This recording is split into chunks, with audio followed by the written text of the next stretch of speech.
মিলল এইচএমপিভি ভাইরাসের হদিশ। আক্রান্ত 5.5 মাসের শিশু। বাইপাসের ধারে বেসরকারি হাসপাতালে চিকিৎসাধীন ছিল ওই শিশু, যে খবর এই মুহূর্তে পাওয়া যাচ্ছে। এবার কলকাতায় এইচএমপিভি ভাইরাসের হদিশ পাওয়া গিয়েছে। আক্রান্ত 5.5 মাসের শিশু, এবং যেটা খবর পাওয়া যাচ্ছে ওই শিশু বাইপাসের ধারে একটি বেসরকারি হাসপাতালে চিকিৎসাধীন ছিল। 5.5 মাসের শিশু আক্রান্ত, বাইপাসের ধারে বেসরকারি হাসপাতালে চিকিৎসাধীন ছিল ওই শিশু। এবার কলকাতায় এইচএমপিভি ভাইরাসের হদিশ। অর্কদীপ্ত মুখোপাধ্যায় টেলিফোন লাইনে রয়েছেন, আরো বিস্তারিতভাবে জানাবেন। অর্কদীপ্ত, কি জানা যাচ্ছে? দেখো, 5.5 মাস বয়স একটি বাচ্চা, তার এইচএমপিভি ডিটেক্টেড হয়েছিল গত ডিসেম্বর মাসের 12 বাইপাসের একটি হাসপাতালে তিনি ভর্তি হয়েছিলেন। তিনি আদতে তারা কলকাতার বাসিন্দা হলো, তারা থাকেন মুম্বাইতে, প্রবাসী বাঙালি। তারা মুম্বাই থেকে কলকাতায় আসছিলেন এবং তারপরেই বাচ্চাটির শরীর খারাপ হওয়ার পর হাসপাতালে চিকিৎসাধীন হয়। তার সর্দি, কাশি, গলায় বুকে কফ জমা, এই ধরনের বিভিন্ন সিমটমস পাওয়া গিয়েছিল এবং তারপরে তাকে হাসপাতালে ভর্তি করা হয় এবং সেখানে পরীক্ষা করে দেখা যায় বাচ্চাটির মধ্যে এইচএমপিভি ভাইরাস পজিটিভ ছিল। 10-12 দিন চিকিৎসা করার পর বাচ্চাটি ধীরে ধীরে সুস্থ হয় এবং ইতিমধ্যেই বাচ্চাটি ছাড়া পেয়েছে এবং আবার বাড়িতে ফেরত যেতে পেরেছে।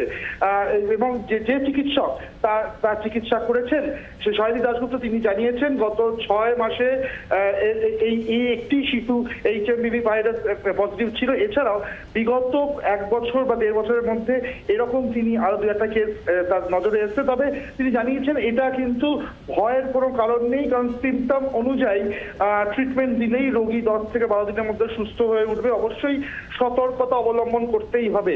তবে এবার খাস কলকাতায় যে ভাইরাস নিয়ে গোটা বিশ্বে ফের একবার তোলপাড় হয়েছে, যেটা চায়না থেকে ছড়াচ্ছে বলে প্রাথমিকভাবে জানা যাচ্ছে, তা আমরা আজকে সকালে দর্শক দেখিয়েছি কর্ণাটকে, ব্যাঙ্গালোরে পাওয়া গেছে এবং তারপরে হদিশ মিলল খাস কলকাতা। এবং আবারও দেখা যাচ্ছে খুব তাৎপর্যপূর্ণ যে আবারও একটি শিশু, একদমই 5.5 মাস বয়সের একটি শিশু, তার মধ্যে এই ভাইরাস ডিটেক্টেড হয়েছিল। তবে আবার এটা আসার কথা যে তিনি, সেই বাচ্চাটি এই মুহূর্তে সুস্থ হয়ে বাড়ি ফেরত যেতে পেরেছে। অর্কদীপ্ত, তুমি আমাদের সঙ্গে থাকো। এর আগে আমরা দেখেছি বেঙ্গালুরুতে, সেখানে 2 শিশুর দেহ সংক্রমণের হদিশ, যদিও তাদের চীনে যাতায়াতের কোনো ইতিহাস ছিল না, তবে একই প্রজাতির কিনা সেই বিষয়টা নিয়ে কিন্তু স্পষ্ট এখনো পর্যন্ত কিছু জানা যাচ্ছে না। আর এবার কলকাতায় এইচএমপিভি ভাইরাসের হদিশ পাওয়া গেল এবং সেক্ষেত্রে যেটা জানা যাচ্ছে যে 5.5 মাসের এক শিশু আক্রান্ত হয়। বাইপাসের ধারে বেসরকারি হাসপাতালে চিকিৎসাধীন ছিল ওই শিশু। আমরা আবার একটু অর্কদীপ্তর কাছে যাবো। অর্কদীপ্ত, সেক্ষেত্রে চিকিৎসকেরা কি বলছেন, তারা এই বিষয়ে এবং হাসপাতাল সূত্রে বা কি জানতে পারা যাচ্ছে? তুমি যেমনটা কিছুক্ষণ আগেই বলছিলে যে গত 6 মাসে এই একটি শিশু আক্রান্ত হয়েছে বলে ওই চিকিৎসক, যিনি এই শিশুর চিকিৎসা করছিলেন, তিনি জানাচ্ছেন। এরই পাশাপাশি একটু এই সংক্রমণের বিষয়ে বা কি কি ধরনের লক্ষণ দেখতে পাওয়া যাচ্ছিল, কারণ বেঙ্গালুরুর ক্ষেত্রে আমরা শিশু দেখলাম, কলকাতার ক্ষেত্রেও এক শিশুই আক্রান্ত হয়েছে। একেবারে নিরঞ্জন, দেখো সিমটমের কথা যেগুলো আমি একটু আগে বলছিলাম, সর্দি, কাশি, গা ম্যাজ ভাব এবং সেইগুলোই মূলত হচ্ছে বুকে কফ জমে যাওয়া, সেই ধরনের সিমটমসই কিন্তু প্রাথমিকভাবে লক্ষ্য করা যাচ্ছে। এবং তারপরে কিন্তু এই বাচ্চাটির ক্ষেত্রেও টেস্ট হয়েছিল এবং সেখানে ডিটেক্টেড পাওয়া যায়, এইচএমপিভি ভাইরাস পাওয়া যায় তার শরীরে। তবে আবারও বলছি, এটা নিয়ে কিন্তু অত্যন্ত বিচলিত হওয়ার বা উদ্বেগের জায়গা এখনো নয় বলেই জানাচ্ছেন ডাক্তাররা। বিশেষ করে যে ডাক্তার এই শিশুটিকে ট্রিটমেন্ট করেছেন, তিনি জানিয়েছেন যে সিমটম অনুযায়ী ট্রিটমেন্ট করলে কিন্তু সুস্থ হওয়া সম্ভব এবং সুস্থ হয়েছে বাচ্চাটি। 10-12 দিন চিকিৎসা তার চলেছে।